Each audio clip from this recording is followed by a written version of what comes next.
Oke, assalamualaikum warahmatullahi wabarakatuh, sahabat Pela kita, saya Kamarudin Aziz. Sore ini saya dapat kesempatan untuk berkunjung ke lokasi klinik bisnis IKA Unhas Sulawesi Selatan, dan bersama saya senang sekali karena setelah direncanakan beberapa kali, akhirnya sore ini sudah ketemu dengan Om Dudok Sasrido. Apa kabar Pak? Iya, alhamdulillah. Ya.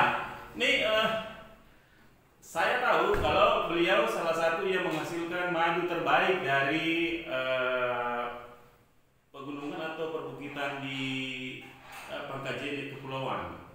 Ada satu nama desa namanya Tondongkura ya. Tondongkura. Nah, ini ada di klinik bisnis IKA Unhas ini dalam apa? Ada membawa produk atau apa kan sih? Oh ya, sebelumnya kan sebelum ada klinik bisnisnya IKA wilayah ini, kita sudah sering ketemu dengan Kak Cawi. Cawi itu Zeul. Iya. Ya, Cawi.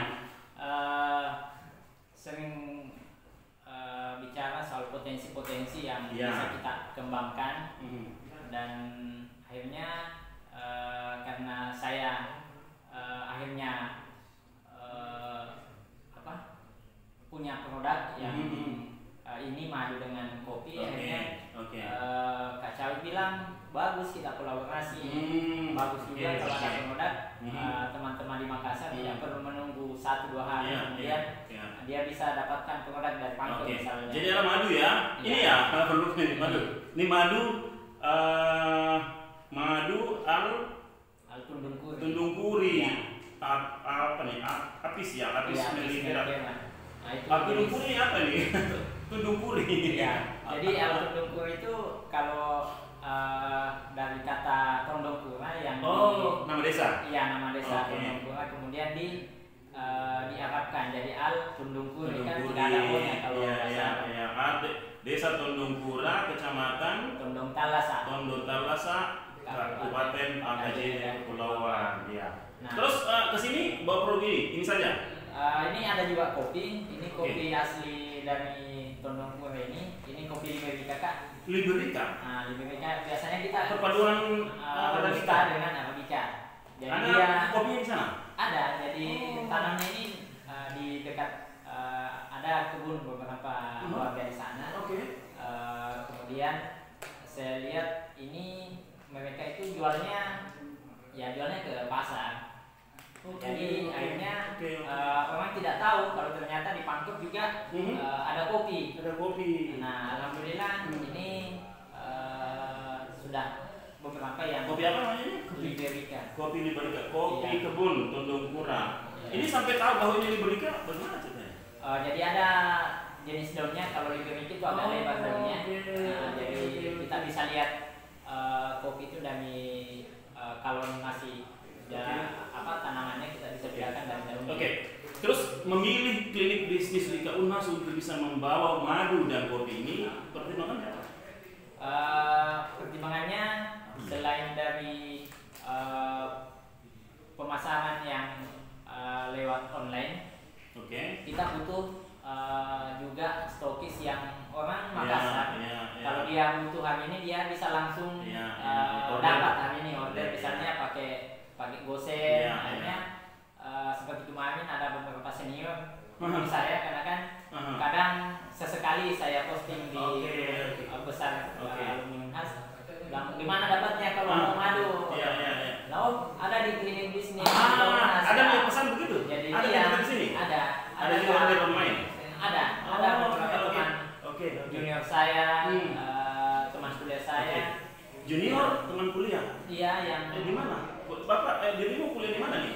Kita perkenalkan. Alumni UNAS pastinya ya. Iya, dan kalian memilih klinik bisnis. Jurusan perikanan. Bukan, saya jurusan agribisnis, sosial ekonomi pertanian. Agribisnis sosial pertanian dari UNAS. Angkatan berapa? Saya angkatan 2005, Kak. 2005, oke, ya beda tipis dengan saya lah ya. Oke, jadi memilih klinik bisnis ini rupanya jelas ya, bisa order dari sini, dari sini bisa dikirim dosen, dan itu udah jejaring senior. Iya, kan orang bilang kalau kuliah dulu ambil hikmahnya. Iya. Ini hikmahnya kuliah di UNAS banyak senior jejaring ya. Jejaring akhirnya produk walaupun belum sampai ekspor tetap terserah. Iya. Namanya juga ikhtiar ya. Kita ada usaha. Tidak merasa risih sebagai alumni kok kerjanya hanya jual-jual begini? Tidak, karena memang namanya pekerjaan, apa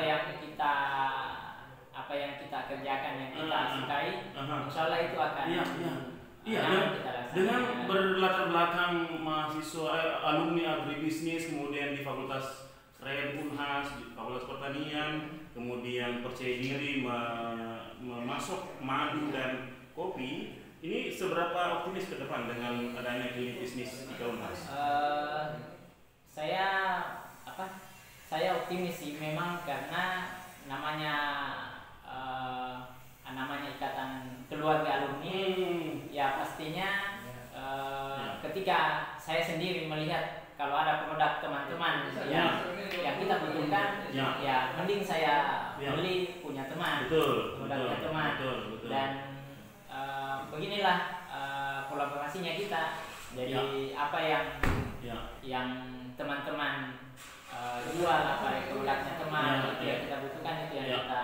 Iya. Kalau saya jelas ya bahwa kalau misalnya lewat madu Arthur Dupuri atau lewat Om Rido kan saya tidak khawatir lagi ya. Kan biasa kalau kita beli madu di jalanan, di pasar, di mana-mana kan ini asli atau bukan? Ini dibuat dari apa begitu kan? Kita khawatir dan kita tidak beli. Akhirnya madu tidak menjadi ini. Karena kan ini bisa digaransi kan? Iya, ini kan produk madu ini kan bisa dibilang produk terbaik di dunia karena memang hasilnya dari lebah yang mengeluarkan madu yang jelas di Al-Quran juga disebutnya. Di Al-Quran disebutkan. Iya. Ada ayat kita masih di An-Nahl saya lebah. Jelas ya lebah. Di mana Allah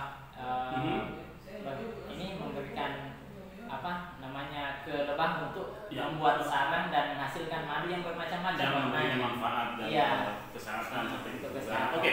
Sejauh ini produksi ini sudah menghasilkan berapa botol, berapa volumenya, dan sejak kapan mulai? Kalau saya mulainya produk madu ini kan sebelumnya saya di usaha bimbingan belajar. Kemudian bimbel. Di mana? Di Makassar atau di Pangkep? Saya di Pangkep. Saya 2012 sampai 2019 saya kelola bimbel. Tapi karena ada namanya mungkin karena bosan aktivitas itu saja. Akhirnya saya melihat sejak 2013 saya mengenal produk madu dari kampung. Yang madu hutan itu ternyata banyak yang membutuhkan, banyak yang membutuhkan untuk kesehatan. Nah ternyata masalahnya madu hutan dari kampung itu ada musimnya. Jadi ketika habis teman-teman yang butuh madu murni yang tidak diragukan kemurniannya susah dapatkannya. Akhirnya ada lari ke produk madu-madu yang dari gula misalnya. Akhirnya mulailah saya masuk di komunitas madu, namanya ada Inspirator Lebah Madu Indonesia atau ILMI. Komunitas online juga, komunitas di media sosial. Akhirnya kita saling ketemu dan saling mensupport. Kalau di Gorontalo musimnya bulan ini, musimnya di NTT musim ini, akhirnya kita tetap bisa mensuplai memperoleh madu yang masuk madu yang kita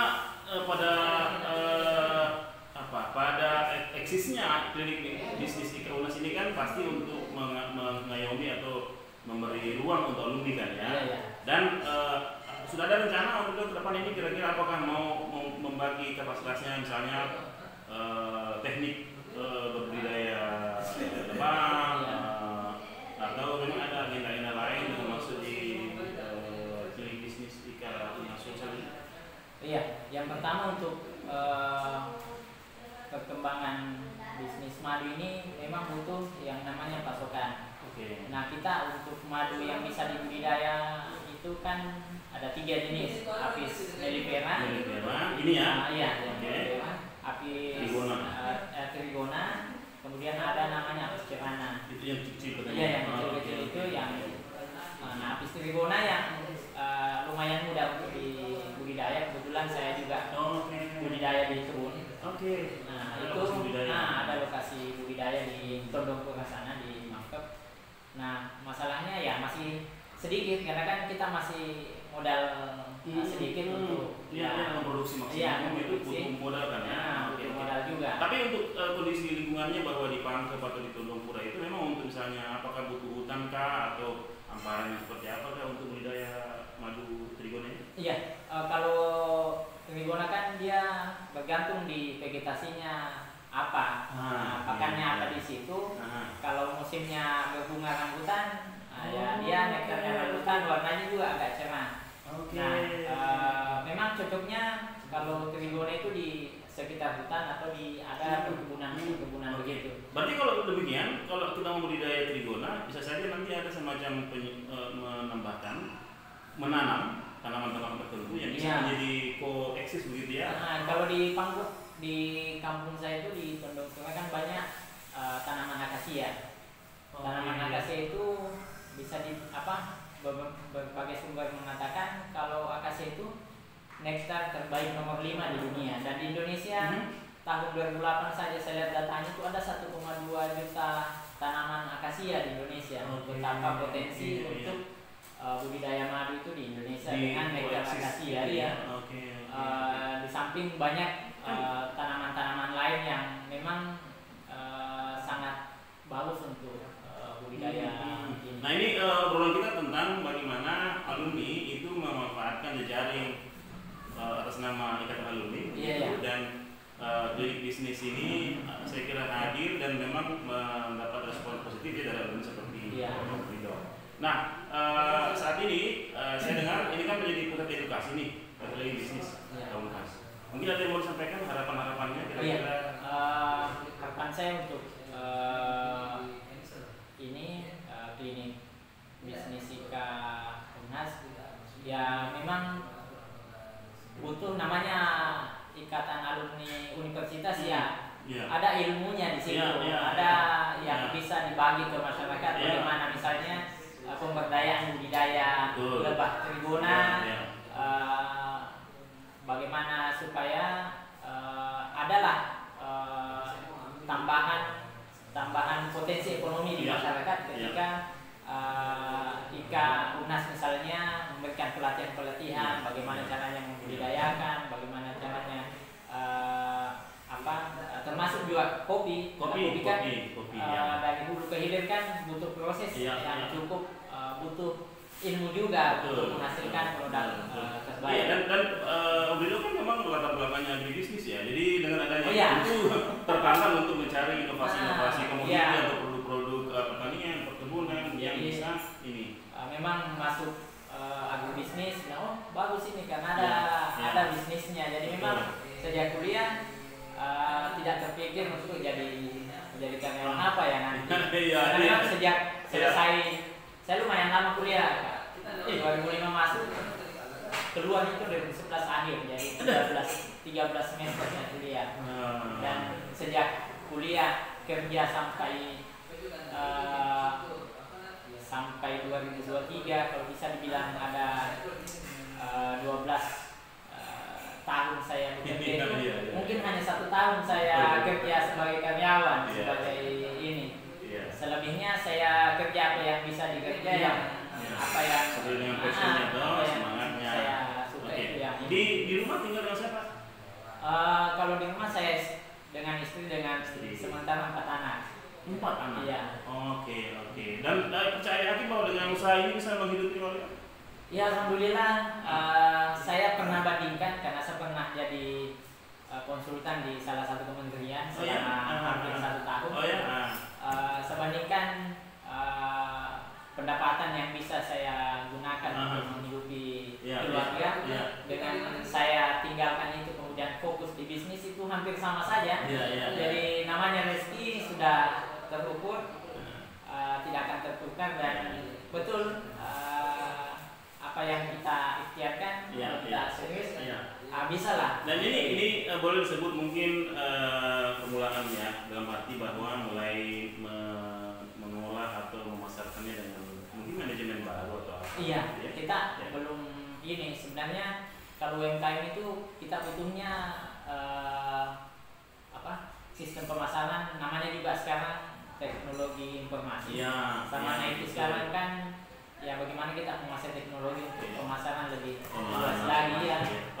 Oke, teman-teman sekalian, obrolan saya ini hanya ingin menunjukkan bahwa ada alumni yang punya inisiatif untuk berbisnis dan memanfaatkan jejaring organisasi IKA Unhas wilayah. Dan tentu ini kembali ke yang bersangkutan, Om Ridho katanya confident dengan ini, optimis masih bisa menghidup keluarga ya. Dan tentu berharap ke depan volume usaha, nilainya itu bisa berkembang. Mudah-mudahan nanti bisa ekspor kopi, ekspor madu. Betul, mudah-mudahan bisa ekspor kopi Liberica dari Pangkep, bisa juga ekspor madu dari Desa Tondongpura. Kita doakan semoga Om Ridho usahanya lancar. Teman-teman, di Unhas sejak berdiri sampai sekarang tercatat 220.000 alumni, dan tentu ini merupakan informasi yang berguna untuk siapapun yang berbisnis dan memanfaatkan jejaring alumni. Kita bayangkan kalau misalnya madu seperti ini harganya berapa nih? Itu 80.000 dan dibeli oleh tidak perlu mungkin 100.000 orang, tapi 1.000 atau 2.000 orang itu sudah luar biasa kan benefitnya, dan itu saya kira potensi pasar yang luar biasa. Saya kira itu yang bisa kami share dari Klinik Bisnis IKA Unhas. Terima kasih banyak pada teman-teman pengurus IKA Unhas wilayah yang telah menyiapkan tempat ini untuk kami bisa podcast. Kemudian terima kasih banyak, sukses. Salam dari Taman Andrea. Bye.